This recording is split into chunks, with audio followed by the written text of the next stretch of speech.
Today marks the 20th anniversary of one of history's deadliest disasters, the 2004 Indian Ocean tsunami. The tragedy claimed the lives of nearly 230,000 people across more than a dozen countries.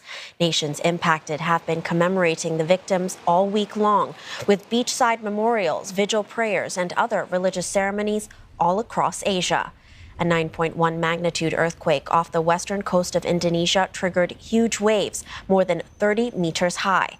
The waves raced across the Indian Ocean, and in just a few hours, hundreds of thousands of buildings were destroyed. More than 1.7 million people were displaced. Reports put the total economic damage north of $13 billion.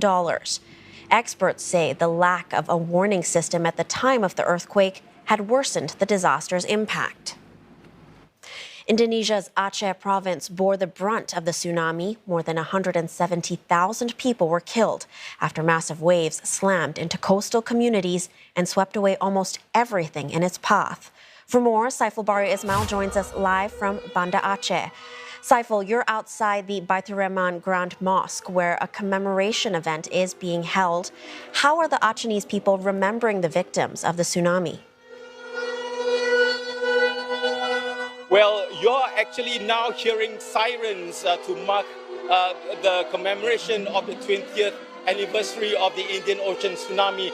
People are attending the commemoration ceremony here at the Baiturrahman Grand Mosque. And after the siren, they'll be observing 3 minutes of silence to remember the tragedy. The time now is just past 8 a.m. in Aceh, and this is the moment 20 years ago when the powerful 9 magnitude earthquake struck off the coast of northern Sumatra. It took just 15 minutes for the killer waves to reach Aceh's coastline. Now, the Baiturrahman Grand Mosque, which you see behind me, is one of a few buildings in Aceh, in Banda Aceh, that survived the waves. The mosque is a symbol of religion, strength, and resilience of the Achenese people. So it's fitting that the local government decided to commemorate the 20th anniversary of the Indian Ocean tsunami at this mosque. Today's commemoration event is titled Remembering and Reflecting on the 20th anniversary of the tsunami. Aceh thanks the world. Now, through this event, the local government wants to show its appreciation to the world for helping Aceh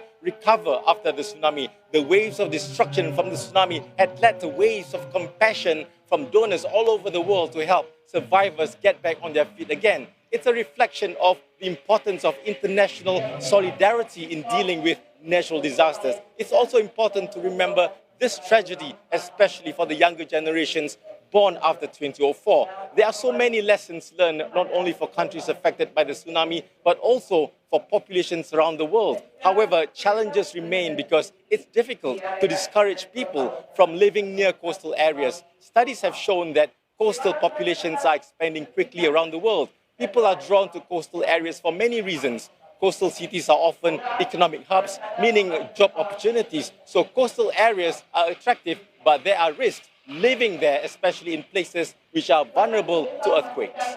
So, Saiful, what is being done then to prepare coastal communities in Aceh for future disasters?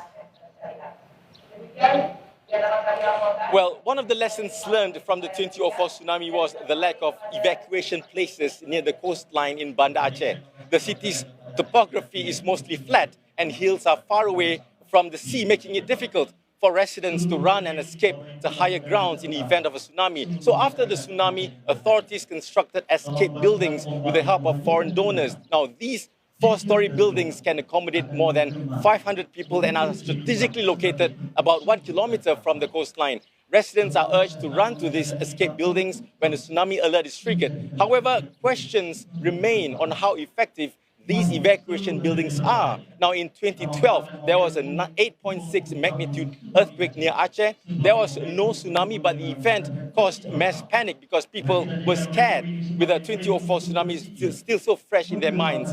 There was a study done about people's evacuation patterns, and interestingly, the results of the study showed that there were not many people who took refuge at the tsunami escape buildings, but there were more people who ran to buildings like mosques. So experts said there needs to be more education on the use of these tsunami escape buildings because they have not largely been tested. Now, for Muslims, the mosque is a very important establishment. It is the house of God. So there have been efforts to expand the role of the mosque in the event of a disaster. For example, mosque caretakers and people working in the mosques have been trained on how to deal with evacuees when disasters strike.